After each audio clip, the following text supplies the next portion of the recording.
We can't teach prosperity without teaching people the use of the mind. Poverty is proof that your mind is sick. Your mind is sick. All it takes to make somebody prosper is God giving you just one inspired idea. In as much as the economy seems to be weak and all of that, purchasing power for the naira is on a downward trend, and that's no limitation. There is one idea that God can give you, and if it's adequately incubated and administered, it will produce such that you don't have room enough to contain. It doesn't take a big idea to set you in motion. What will distinguish you is not a big thing. It's not you deriving the Schrödinger equation. Not as difficult as that. It's just an inspired idea that comes from God. And if God is to inspire you, there must be room in your mind to contain the inspiration. It is possible for that inspiration to be aborted, because an inspiration comes like an embryo that is fertilized. And it must have an enabling environment to make it grow until it is rooted. And then you no longer see the impossibilities around it. Everything you see is possibility. In order for you to incubate something and give birth, and we see the results of what you had in your spirit man, you need to have a good mind, an excellent mind. You need to have a mind that is not limited by walls, towers, and prison houses. Meanwhile, you must understand that even the gospel, when the gospel is preached, the birds of the air, that is demons, can still steal it from your heart. When it is still a thought, it can be stolen.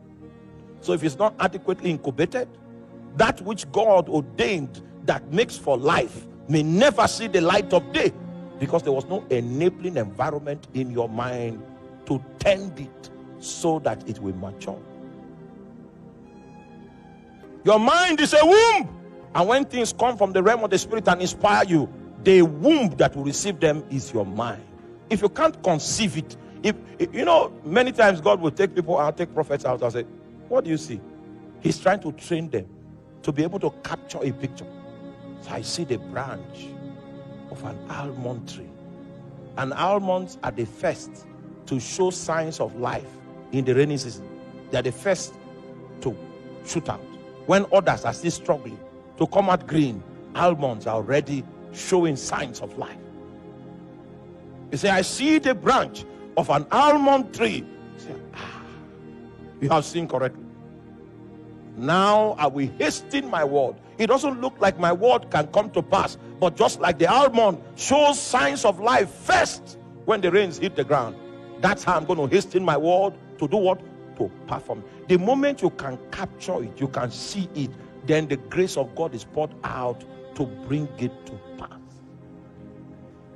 Do you have a mind that is a womb that can hold the thoughts of God, the ideas of God? What are you seeing? You are seeing Aleku.